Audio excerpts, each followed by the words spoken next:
Il y a des moments dans la vie où, après une victoire, tout semble soudain se compliquer. C'est exactement ce que montre cet évangile. Les disciples viennent de vivre un miracle extraordinaire, 5000 personnes nourries. Et pourtant, presque aussitôt, Jésus les envoie sur la mer, de nuit, face à un vent contraire. Ce contraste accroche dès le début. Comment passer d'un triomphe spirituel à une lutte épuisante?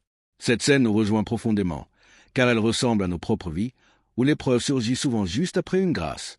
La cause de leur trouble n'est pas seulement le vent, elle est plus intérieure. Les disciples obéissent, mais sans encore comprendre qui est vraiment Jésus. Ils rament avec leur seule force, persuadés qu'ils doivent s'en sortir seuls. Pendant ce temps, Jésus prie sur la montagne. Il voit leur combat, mais il les laisse traverser la nuit. Dieu n'est pas indifférent à nos difficultés, mais il permet parfois l'épreuve pour révéler ce qu'il y a dans notre cœur. La conséquence est claire, la peur.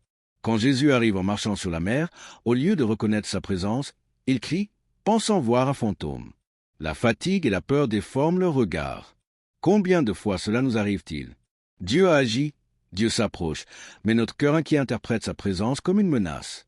Nous confondons souvent la visite de Dieu avec quelque chose d'inquiétant, simplement parce que cela dépasse notre compréhension. Le conseil que cet évangile nous donne tient en une phrase simple et puissante. Confiance, c'est moi, n'ayez pas peur. Avant de calmer la tempête, Jésus calme les cœurs.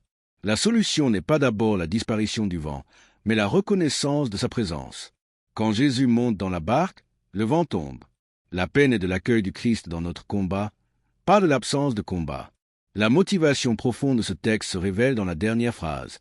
Les disciples n'avaient rien compris au sujet des pains, leur cœur était endurci. Autrement dit, les miracles extérieurs ne suffisent pas si le cœur ne s'ouvre pas. Dieu veut plus que notre admiration. Il veut notre confiance. Chaque épreuve devient alors une invitation à passer d'une foi superficielle à une foi enracinée. Aujourd'hui, cet évangile nous appelle à laisser Jésus rejoindre nos nuits intérieures, nos efforts inutiles, nos peurs silencieuses.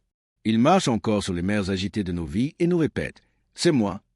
Seigneur Jésus, pour celui qui écoute cette parole maintenant, entre dans sa barque, apaise les vents de la peur, éclaire les zones d'incompréhension et transforme les cœurs endurcis en cœurs confiants. Donne la paix qui ne dépend pas des circonstances et la foi qui tient même dans la nuit. Que ta présence devienne sa force et sa lumière, aujourd'hui et chaque jour. Amen. Si cette parole t'a rejoint, reste avec nous, abonne-toi avec confiance et continuons ensemble à laisser l'Évangile transformer nos vies.